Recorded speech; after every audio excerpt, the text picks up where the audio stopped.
Good afternoon, everyone. I'm Jennifer Schultz, Senior VP of Marketing and Communications, and we're back for another episode of Oklahoma Health News, powered by OU Health. Very excited today to have with me Dr. Yevgeny Sidorov. Dr. Sidorov is the Medical Director of the Comprehensive Stroke Center at the OU Health University of Oklahoma Medical Center.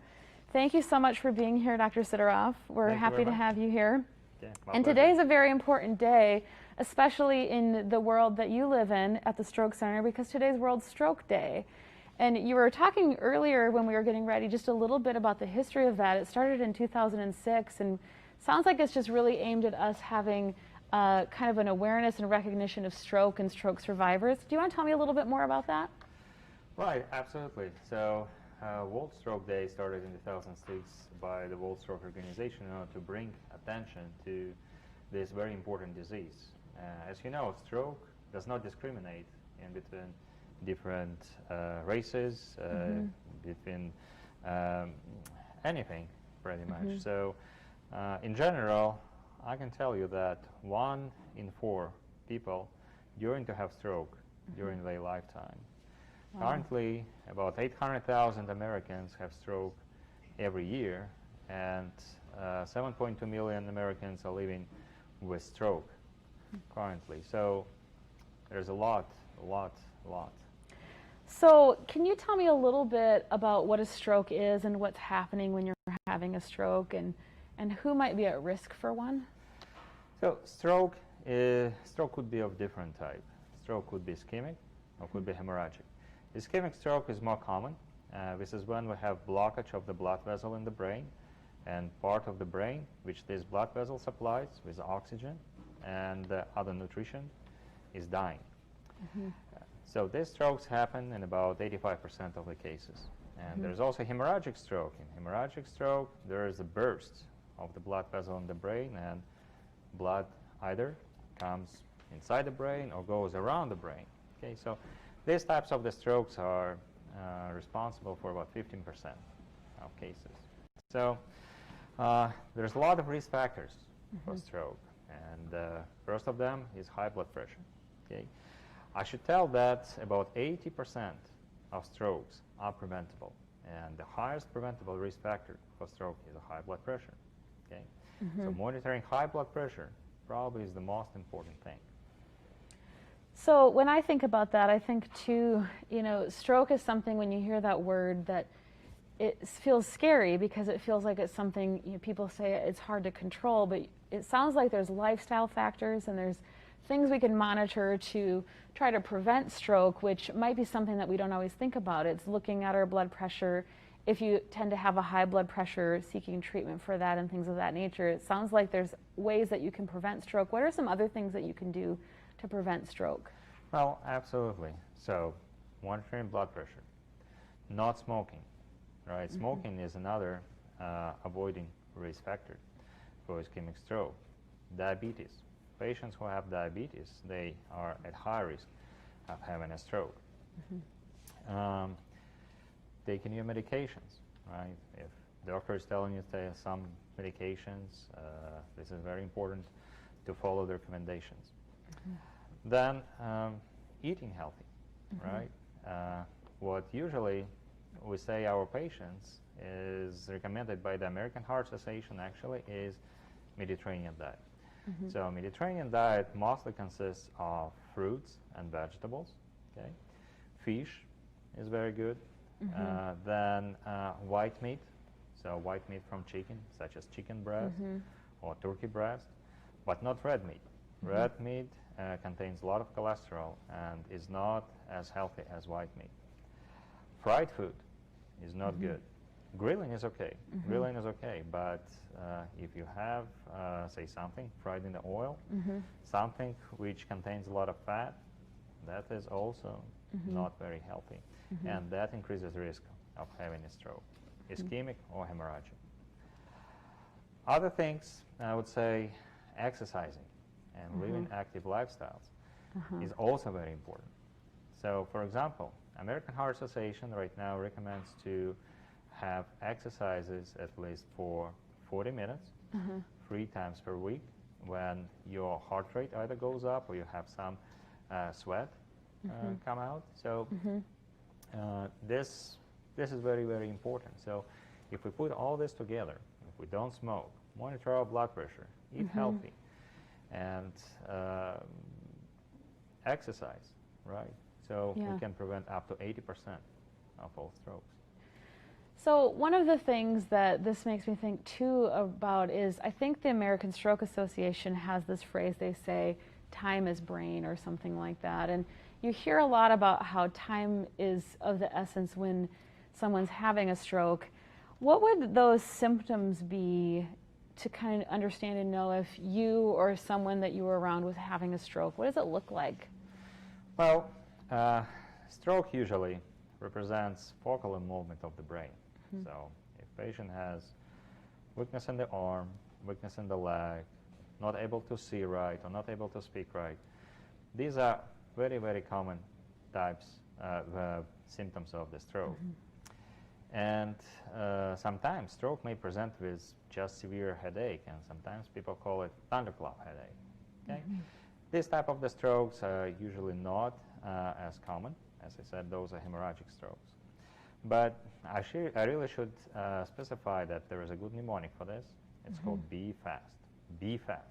So B stands for balance. So for example, if somebody has acute onset of balance problems, not able to walk straight, okay, falling, okay, then E stands for eyes, right? If somebody is having problem seeing, right, and it does not have to be just complete blindness. So if someone has problem seeing to one side, so if say involvement of the stroke is on the left side of the brain, that can result in loss of vision to the right side. And our brain is wired the way that if we separate our eye in the right and the left side and our left eye in the right and the left side, we can lose vision from the stroke to the right. So the right part of the right eye and the right part of the left eye is going to suffer from the left-sided stroke. Okay? The same happens, but in the opposite way on the left side. So that's the balance, that's the eyes. Then face, right? That's a facial droop, right? When all of a sudden we see that somebody has asymmetric face, right? So that could be the sign of stroke. Again, after face we have is the arm. So somebody who has sudden weakness in the arm starts going down, or arm is not working properly, or say person was performing some kind of work and is not doing it as good, that could be a sign of a stroke. Then speech, right? And all kind of speech problem can happen with a stroke. It can be just unclear speech, or people may speak gibberish, or people may not understand even what other people say, right? And T stands for time. Time means that you need to call 911. You need to call 911 and call the ambulance, okay? So again, be fast, be fast. Okay, so Be Fast is our acronym for symptoms, and I'm going to see if I've got the quiz right. It's balance. That is correct. It's eyes and what's happening with your eyes. It's face, if there's a facial drooping. It's A for arm, if you're having difficulty raising an arm. S for speech, like slurring of speech. Yes. And T for time, meaning you need to act quickly. You need to act quickly. You need to call 911 right away. So when we're thinking about acting quickly, tell me a little bit about the significance of a comprehensive stroke center like the stroke center that's here that you're the medical director for. Absolutely. So stroke centers could be of different type, and there are several comprehensive stroke centers in Oklahoma, including OU Medical Center. Okay, there are also primary stroke centers. Primary stroke centers started certifying in the year 2000, and the whole goal of this was to administer IVTPA, which is a clot-busting medication, which can dissolve the clot, which is blocking the blood vessel. But however, time went, and in 2012, new treatments for stroke were available, and the Joint Commission, in collaboration with the American Heart Association, they started certification of comprehensive stroke centers. In comprehensive stroke centers, we can take care of any type of stroke, and we have most up-to-date and most contemporary technology. We have all kind of specialists. We have emergency physicians who are trained to recognize stroke symptoms. We have very skilled neurosurgeons and neurointerventionalists who can go ahead and right away remove the clot from the blood vessel. We have radiologists. We have neurologists, stroke neurologists as me, who help to coordinate all this care and make decisions who needs to remove the clot, who needs to receive these clot-busting medications. Okay, and yeah, it's just a very good group of physicians and nurses and other allied professional specialists, such as physical therapists, occupational therapists, speech therapists, who take care of stroke patients. And there is actually a very important thing in stroke care. It's called stroke systems of care. So, and Comprehensive Stroke Center kind of stands in the middle of all this. Okay, so what is stroke system of care? Stroke system of care is working on prevention of strokes on one side. On the other hand, it's taking care of acute stroke symptoms. And the next thing is to make sure that patient is having appropriate rehabilitation after stroke and getting reintegrated into society. Right. So you had mentioned about the comprehensiveness of that team and the skill set of the physicians on a team like the team that we have here, along with all of the nurses and allied health professionals that surround it. It makes me think a little bit about an academic health center. I know that you're the associate professor, you're an associate professor of neurology in the OU College of Medicine.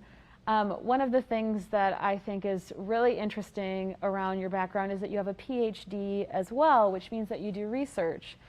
Tell me a little bit about some of the latest things in research that you're looking at or that you're working on collaboratively with other teams. Absolutely. So we have collaboration with Dr. Sanghera, who works in the Department of Pediatrics and who is geneticist. So what we do, we try to establish a blood biomarker of ischemic stroke. So currently, there is no any blood biomarker of ischemic stroke. So we know that we can diagnose stroke using CAT scan.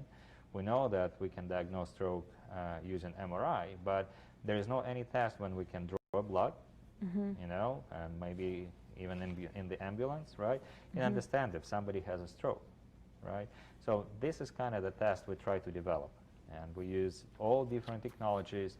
This is metabolomic technologies, genetic technologies, and other omics technology. This is something which is called the big data right now in order to develop those biomarkers. Okay. Very interesting. So, you know, in this environment this year with COVID-19, I know one of the things that people have been talking about is COVID-19 and kind of what that might do to your blood. There's been a little bit of evidence between COVID and stroke, I think, and I'm wondering if you could maybe share a little bit about what's out there about this type of a correlation and kind of what we know so far. So, yes, this is a very interesting question, and you know that COVID is comparatively new thing, but there's a little bit knowledge, but there is knowledge about this. So I can tell you that incidence of stroke in patients with COVID is about 2 to 8%. Okay? But the most important part that it usually affects younger patients, okay? And it affects patients who have severe COVID disease, and it affects them with usually big strokes. Okay. So how does that happen? So it can happen in different ways. There are different theories, I would say. COVID virus can either affect blood, okay, and result what we call the autoimmune storm, and resulting in hypercoagulable state. So our blood turns out to form more clots. Coronavirus also can damage our blood vessels and call what we call vasculopathy, okay, or angiopathy, when blood vessels are damaged and getting blocked because of this. And coronavirus also can affect our heart, resulting in cardiomyopathy, which also leads to formation of the clots, which after that can randomly go to the body and block blood vessels. So these are the major things which we know so far. So one of the things that I think about with stroke is the recovery after a stroke. And you mentioned, I think you called it a TPA EVT maybe, but is it it's what I'm a non-scientific person, so my friends and family call it the stroke shot.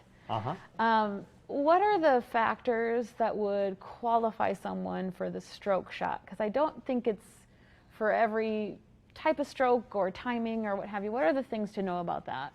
So these are two major types of treatments which are currently available for ischemic stroke, which is the most common type of the stroke. So first one is IVTPA. It's a medication, okay, which is given into the vein. So this is why it's called IV TPA, okay? So and what it does, it breaks out the clot. However, there are some certain requirements for that, and first it's the time. It's the time. So in the beginning, we only knew that we could give this medication within 3 hours of beginning of stroke onset, but right now we commonly do it within 4.5 hours, and for special category of patients, we can do it within 9 hours. However, I think it is very important to say that this kind of thing needs to be done as soon as possible by statistics. Every minute, 2 million neurons die. 2 million neurons die. So this 1 or 2 minutes can make big difference for patients. Then another method which we use to treat strokes, which is usually used by our vascular neurosurgeons, is EVT, which stands for endovascular thrombectomy. Okay, so what happens during that they take the special guide, a wire, okay, and the catheter, and they put it inside patient artery. So it actually is done in the leg. It's an ephemeral artery, and after that they take this wire up to patient's brain, okay, and deploy a special device over there, which is called retrievable stent. And after that, they take out the clot and restore blood circulation so that oxygen could go back to the brain. Interesting. You know, one of the things I think about with stroke, you know, there's treatment for stroke, and I think, you know, one of the things, just being a non-scientific person, a lay person, you know, we can wrap our brains a lot of times around our heart and when a broken leg. The brain feels like a really scary thing because it's about our personality and who we are. So a lot of people maybe have loved ones that are recovering from strokes right now, or know that they're at high risk for it because of family background and what have you. What's a kind of silver lining or a ray of hope in this space of this practice of medicine for people that maybe have been impacted by stroke? So people who are impacted by stroke, so they usually, I mean, first they need to go to the hospital as soon as possible, and they have a long recovery after this, because the stroke, it makes quick damage to the brain, as I said, that within several hours, right, the brain starts deteriorating, and the part of the brain where blood vessel blocks. But after that, there's a long process of recovery. So many neurons which still survive in the stroke, and there's always neurons which survive the stroke, they can accommodate and take responsibility for those neurons who died, and that results in improvement on function in patients like this. So, you know, COVID-19 has kind of changed our 2020 for sure. I know it's changed everybody's experience. I'm wondering, as you are treating patients and you are, you know, going through 2020 with your friends and family, what's the tip or ray of hope that you're telling your friends and family about COVID-19? Well, first of all, I should say that we should follow all recommendations, wash our hands, wearing the mask, take all precautions possible. But, I mean, talking about stroke and COVID again, I would say COVID should not prevent you from going to the hospital if you have stroke symptoms. This is very, very important. In the beginning, it was worldwide about 30–40% of patients who were having strokes did not go to the hospitals. and later they presented at the time when we were not able to help them. Right now, we developed good protocols. We developed a good patient routing on how they can come to emergency room and not get the COVID. So, for example, in OU Medical Center, everybody who is admitted is getting tested for COVID. So those patients who are unfortunately got the COVID, they go in one part of the hospital, and those patients who did not get the COVID, they go to the other part of the hospitals. We all wear masks, we all wash hands, we all make all necessary precautions, and right now our volumes of stroke return, so we really can help those patients. So I think, you know, one of my takeaways is it's safe to come to the ER if you are having symptoms, the BFAST symptoms: balance, eyes, face, arm, speech, and time.